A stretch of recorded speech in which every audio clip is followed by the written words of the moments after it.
Bonjour à tous, c'est Amour Reptile, j'espère que tu vas bien, en tout cas moi ça va. Alors aujourd'hui je vais t'inviter à découvrir une nouvelle espèce dans laquelle je me suis lancé, ce sont des insectes précisément. Alors cette espèce c'est des larves de Dolas qui se transforment ensuite en cétoine. Alors qu'est-ce que c'est le cétoine? Le cétoine c'est une espèce de scarabée qui vit au Kenya précisément. Donc il fait partie de la famille des coléoptères. Il possède une carapace assez dure qui est de couleur jaune et noire à l'arrière, mais aussi parfois rouge, et avec une tache blanche située à l'avant, enfin une tache jaune, pardon. Bon, il possède aussi des ailes et il a la capacité de voler. Donc c'est un insecte qui n'est pas très grand, il mesure à peu près 3 cm et il vit précisément en Afrique de l'Ouest. Donc il demeure principalement dans les forêts et environnements humides. Ça c'est son terrain de prédilection. Donc son régime alimentaire, il est purement végétarien, ce qui facilite les choses. Alors au niveau de temps d'existence, la moyenne d'un adulte se situe de quelques semaines à quelques mois. Donc un temps d'existence assez court. Donc pour la reproduction, c'est un ovipare, il pond qu'un seul œuf par ponte et la femelle produit 50 pontes. Les larves, elles ont un cycle de développement assez court, il faut à peu près 2 à 3 mois pour atteindre du stade larvaire à la coque.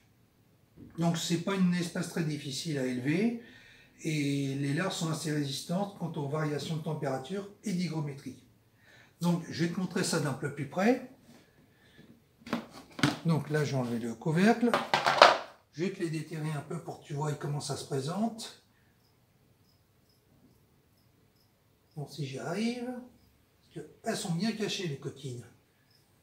Donc comme tu le vois, le substrat est assez épais. Donc ça c'est ce qu'il faut pour ces bébêtes.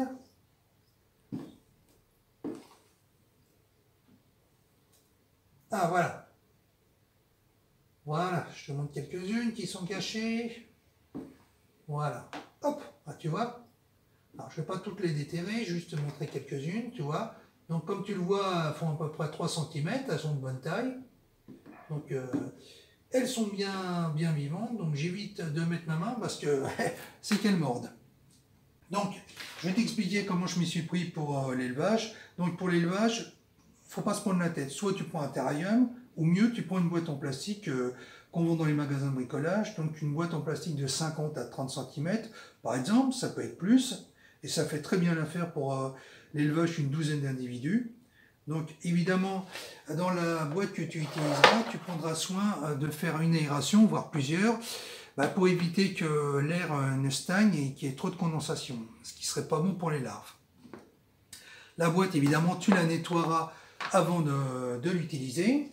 Ça, c'est toujours une précaution à faire. Ensuite, pour le substrat, donc là, tu as plusieurs possibilités. Soit tu peux utiliser de la tourbe mélangée de la terre végétale, mais ce qui te fait acheter 2 terreaux différents, soit tu peux utiliser de la fibre de noix de coco, donc connue pour ses innombrables qualités. D'ailleurs, c'est celle-là que j'emploie la plupart du temps. Pour l'épaisseur, il faut miser sur 10 cm minimum. Si tu peux mettre plus, c'est encore mieux. Mais déjà, 10 cm, c'est pas mal. Alors, très important, le substrat, il devra toujours être humidifié.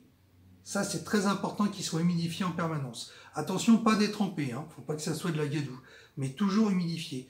Et quand tu vois que ça commence à s'assécher, à ce moment-là, tu réhumidifies le tout avec un pulvérisateur, mais en évitant d'avoir attendu que le substrat soit trop sec, ce qui serait défavorable pour la survie de ces larves.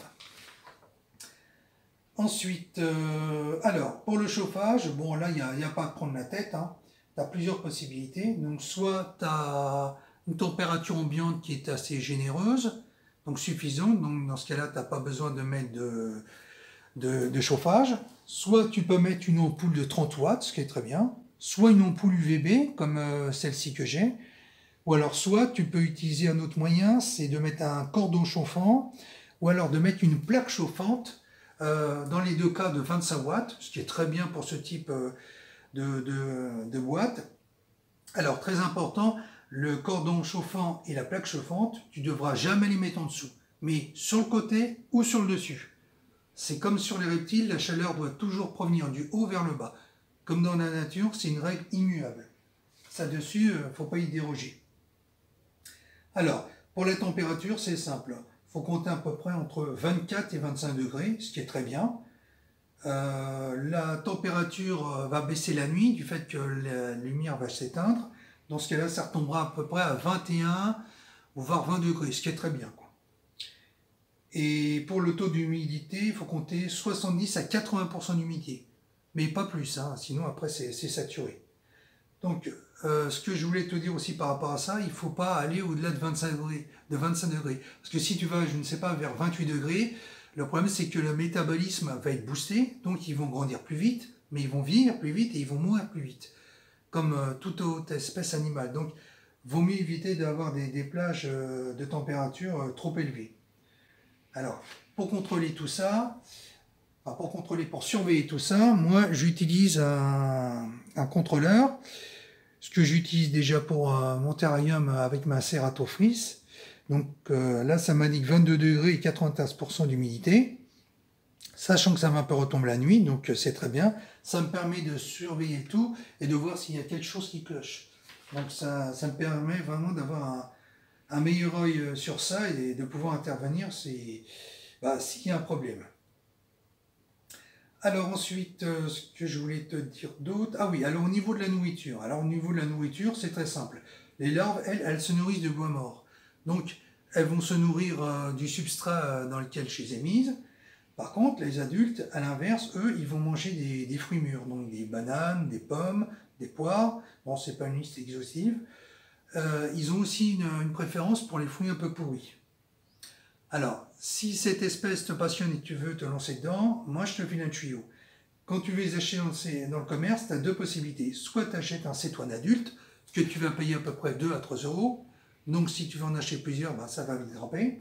Ou alors soit tu peux acheter une boîte de larves de Dolas. C'est une nourriture qu'on donne aux reptiles, mais que toi tu n'es pas obligé de donner à tes reptiles ou que tu peux en garder en plus pour te lancer dans l'élevage. Donc une boîte, ça contient à peu près une douzaine de larves de Dolas, enfin une dizaine, et elles sont vendues à peu près entre 2,50 et 3 euros. Donc tu paieras ça moins cher qu'un cétoine et tu en auras 3 fois plus. Donc c'est plus économique d'acheter la boîte. Donc c'est un insecte qui a vraiment des très belles couleurs et qui est vraiment très facile d'élevage et qui s'adresse parfaitement aux débutants. Donc si tu veux te lancer dans cette aventure, pourquoi pas.